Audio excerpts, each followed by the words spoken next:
मौका मिला था, तो उसमें उन्होंने एक मंत्र पढ़ा था, वो मैं पढ़ रहा हूं।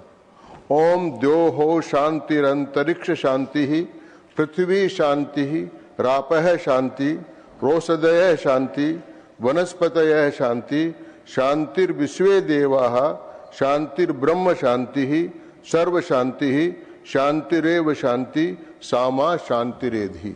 जब उन्होंने पढ़ा तो विश्व के अर्थ सम्मेलन में इसको मूल अपना स्वीकार कर लिया गया कि आप 4 दिन तक हम बहस कर रहे थे और आप 4 दिन बाद ये बात बोले हो। तो उन्होंने 4 दिन बाद ये बात बोली, लेकिन दुर्भाग्य है कि हम जो पर्यावरण ठीक करना चाहते हैं, हम जलवायु ठीक करना चाहते हैं, परिवर्तन ठीक करना चाहते हैं, राजनीतिक रूप से जो पर्यावरण प्रदूषित हो रहा है वो बहुत सदन में बार बार हो रहा है। आज माननीय हमारे सदन के नेताजी ने भी कहा, बार उदाहरण देकर कहा कि इसलिए पर्यावरण की शुद्धि के साथ साथ ये राजनीतिक जो प्रदूषण हो रहा है उसकी शुद्धि भी आवश्यकता है। इस पर भी हमको विचार करना चाहिए। माननीय उपसभापति महोदय, जब हम पर्यावरण की बात करते हैं और जब इसकी बात करते हैं तो भारत तो एक ऐसा देश है जिसकी संस्कृति, जिसका धर्म, ये सारा भी पर्यावरण प्रकृति से है। दुनिया में एक भी उदाहरण ऐसा नहीं मिलता कि कोई तपस्या करके गंगा को 2400 किलोमीटर लेकर चला जाए। ये भारत देश है जिसमें भागीरथ पैदा हुआ और वो भागीरथ हिमालय की गंगोत्री से लेकर गंगा सागर तक गंगा को लेकर चला गया, ये नदियों के बारे में। और इसी प्रकार का भागीरथ प्रयत्न माननीय प्रधानमंत्री जी के नेतृत्व में हमारे भूपेंद्र जी कर रहे हैं। और इसलिए मैं कह रहा हूं कि भारतीय जनता पार्टी की सरकार, मोदी जी की, ये भागीरथ प्रयत्न कर रही है पर्यावरण को बचाने का। हमारे यहाँ शुरू से ही है, हमारे यहाँ धर्म की उत्पत्ति नदियों से हुई है। नदियों के किनारे हमारी सभ्यता का विकास हुआ है। पहाड़ों पर हमारे सारे तीर्थ स्थान पहाड़ों पर बने हुए हैं, या समुद्र के किनारे हैं या नदियों पर है। और इतना ही नहीं, तो हमने तो यजुर्वेद में माता पृथ्वी पुत्रो अहम पृथिव्या कहा है कि पृथ्वी हमारी माता है। इसलिए जिस प्रकार से माता का संरक्षण करना चाहिए उसी प्रकार संरक्षण करना चाहिए। और यहां तक कहा कि पृथ्वी के अगर पैर भी स्पर्श करते हो तो माफी मांगो। कहते विष्णु पत्नी नमस्तुभ्यम पादस परसंग क्षपस्व में, हे विष्णु पत्नी, मैं तुमसे उठ रहा हूं नींद से, तुमको पैर से छू रहा हूं, तुम मुझे माफ करना। इतना बड़ा आदर। और उसी प्रकार से द्युलोक को, भूलोक को द्युलोक, द्युलोक माने आकाश, आकाश को माना है पिता और भूलोक को माना है माता। तो माता और पिता का जिस प्रकार संरक्षण करना चाहिए उस प्रकार से प्रकृति का संरक्षण करना चाहिए। यह हमारे प्राचीन काल से, वेदों से लेकर आज तक चला आ रहा है, ये हमारा चला आ रहा है। ऐसे उदाहरण के लिए मैं कहूंगा, औषधियां कहां होती है? सारी औषधियां तो कहा है विश्वम मात्रम औषधि नाम, पृथ्वी समस्त वन औषधियों की माता है, उत्पन्न करती है। शुद्धान आपस्तेक सरंतु, पृथ्वी हमारे लिए शुद्ध जल प्रदान करती है।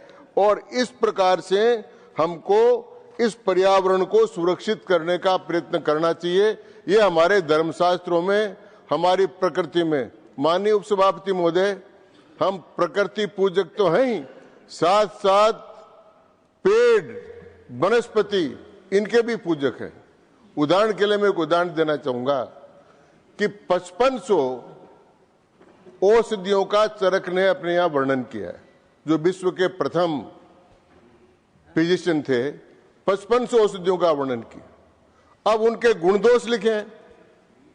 वो कैसे लिखे? तो उन्होंने कहा कि वो गए उस औषधि के पास और जाकर कहा कि मैं मानव कल्याण के लिए तुम्हारा उपयोग करना चाहता हूं, आप बताओ कि आप क्या काम आ सकते हो।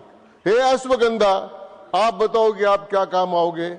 और जितनी औषधियां थी उनके बारे में उसको बिना लेबोरेटरी के उन्होंने लिखा।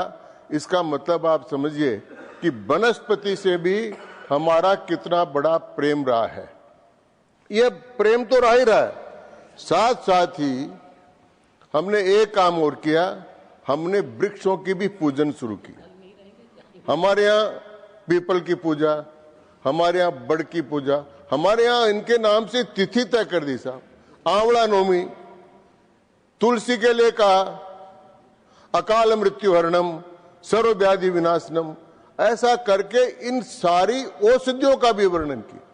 तो मैं भूमिका के रूप में कहना चाहता हूं कि हमारे इस देश में, जिस देश में आज हम भारत की संसद में इस पर चर्चा कर रहे हैं, वो प्रकृति प्रेम और प्रकृति के बारे में हम शुरू से रहे हैं। लेकिन परिस्थितियां बदली, औद्योगिकरण आया, वाहनों की आवाजाही होने लगी, युद्धों का विस्तार हो गया, जनसंख्या का बोझ बढ़ने लगा, वनों की संख्या कम होने लगी, वन्य जीवों की संख्या कम होने लगी, वायुमंडल में सांस लेने में दिक्कत होने लगी, पॉल्यूशन बढ़ने लगा, कचरा बढ़ने लगा। तो ये सारे काम होने से एक ये संकट मानव सभ्यता के सामने और मानव जाति के सामने पैदा हुआ। अब इस संकट को निवारण के लिए भारतीय जनता पार्टी की नरेंद्र मोदी जी की सरकार ने जो काम किए हैं वो महत्वपूर्ण काम है। माननीय सभापति महोदय, मैं आपको ध्यान दिलाना चाहता हूं। एक, यूपीए के 12-13 के पर्यावरण मंत्रालय को 2,430 करोड़ रुपए दिए गए थे। अब मोदी जी की सरकार ने इस साल के 26-27 के बजट में 3,759.46 करोड़ रुपए दिए गए हैं। ये केवल मौद्रिक विस्तार नहीं है, यह नीतियों का भी विस्तार है। ये जो नीतियां, योजनाएं ऐसे लागू करी, उन पर जो खर्च हो रहा है उसका ये परिणाम है। अब एक उदाहरण देना चाहता हूं कि 1971 में ईरान में रामसर एक स्थान है, तो उस रामसर में एक अंतर्राष्ट्रीय सम्मेलन हुआ था।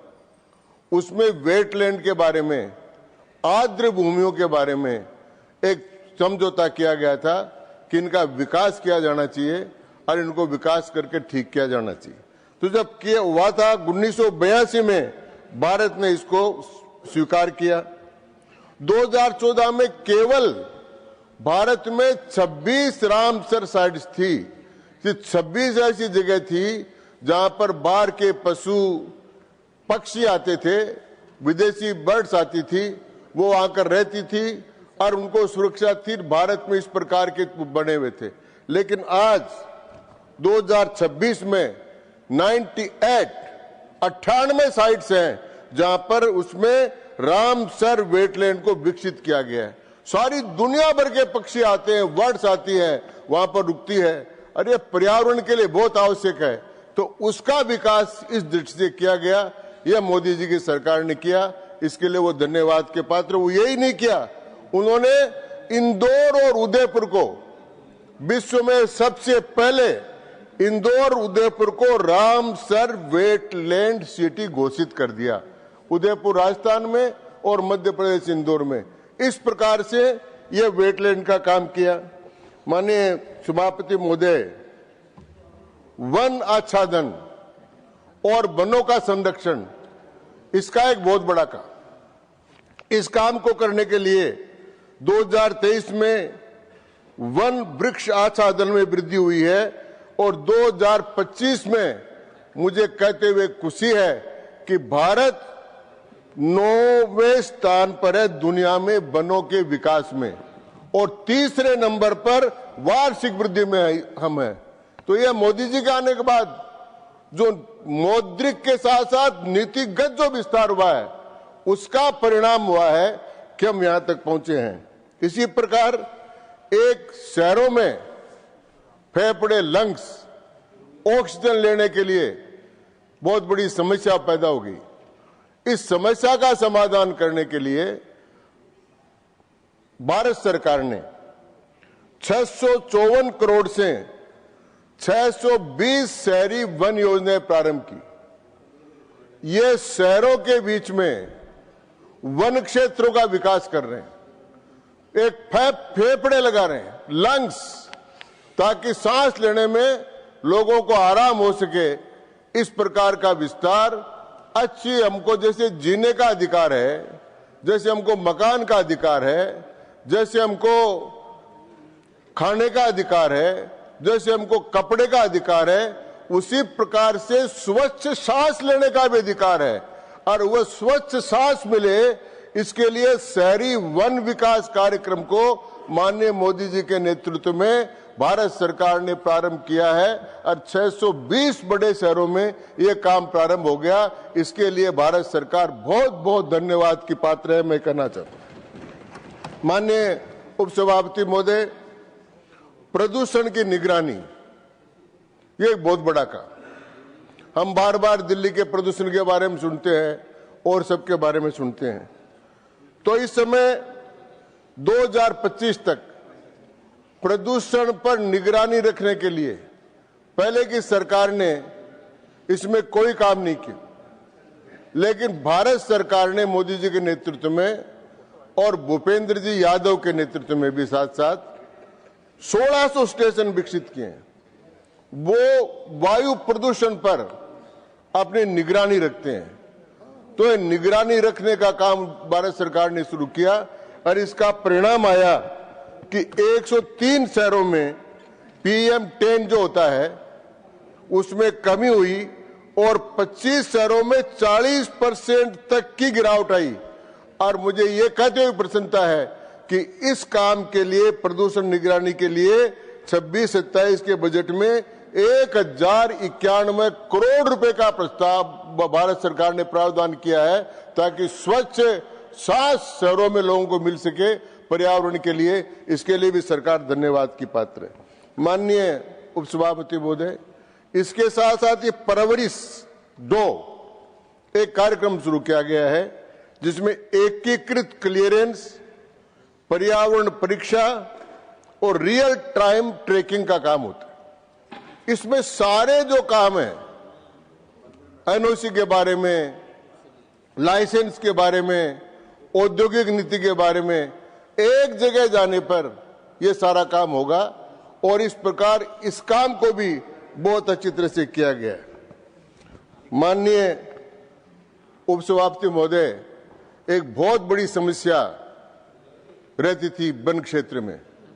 जो आदिवासी वन क्षेत्र में रहते हैं, उनके रहने के लिए, उनके पट्टों के लिए, उनके लिए बहुत बड़ी समस्या रहती।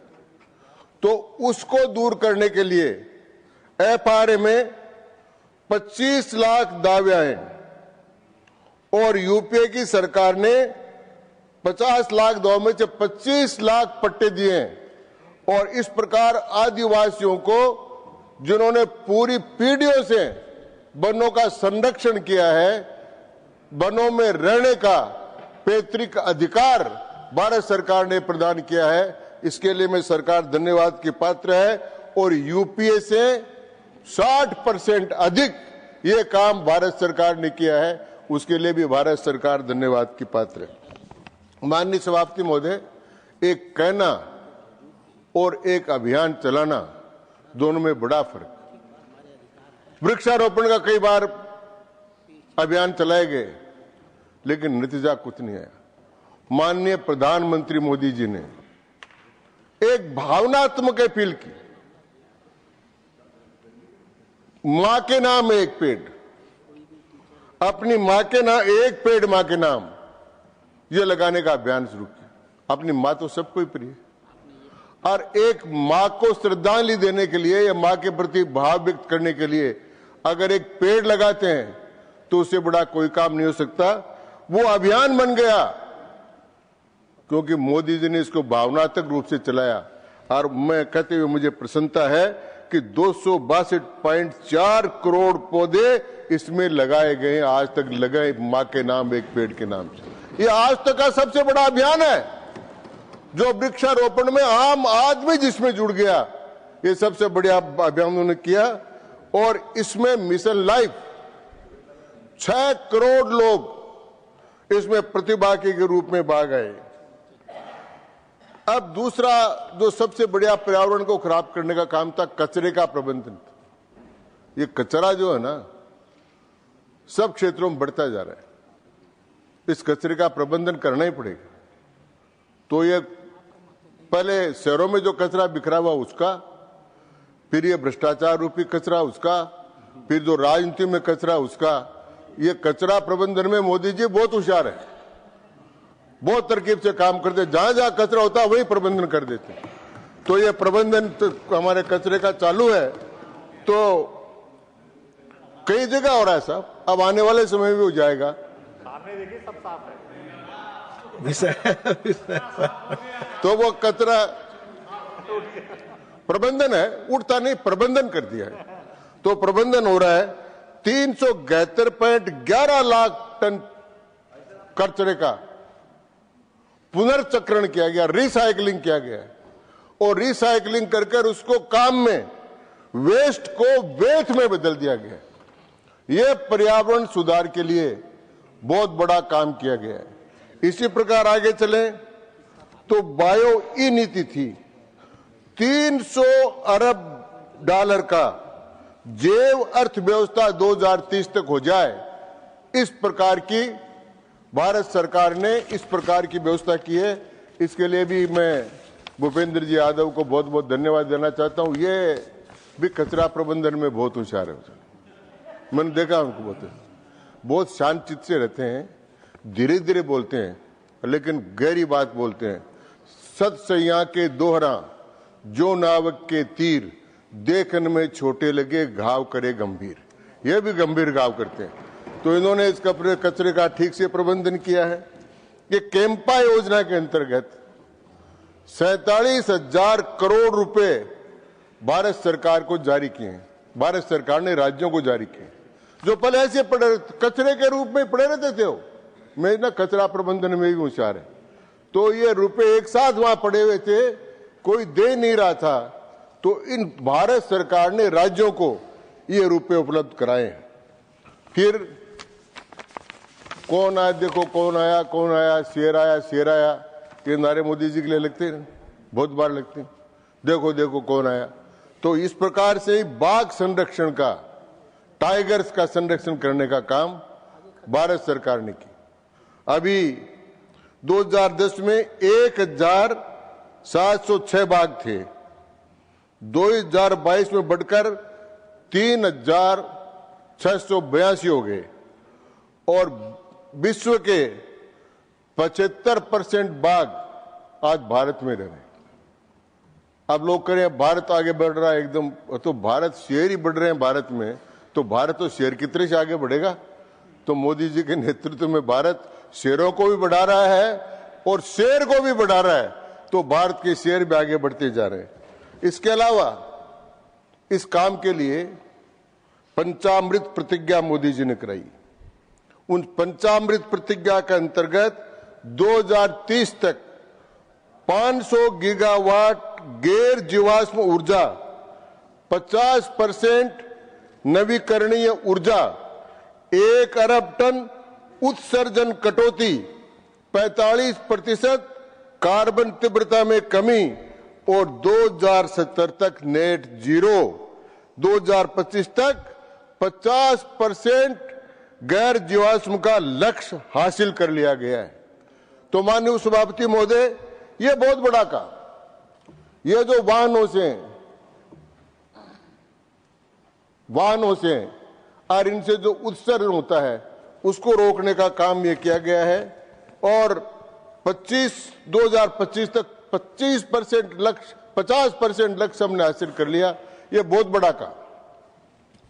जैव विविधता का संरक्षण किया, स्वच्छ वायु और प्रदूषण के लिए बहुत से कार्यक्रम शुरू किए गए। उनमें एक पीएम कुसुम योजना है जो किसानों के लिए चालू की। वो अपने सोलर एनर्जी लगाएंगे, सोलर एनर्जी लग रही है। इससे 78 गीगावाट 2014 से 174 गीगावाट 2023 तक इससे प्राप्त हुई है। पीएम उज्ज्वला योजना से 10 करोड़ लोगों को एलपीजी कनेक्शन, इससे बायोमास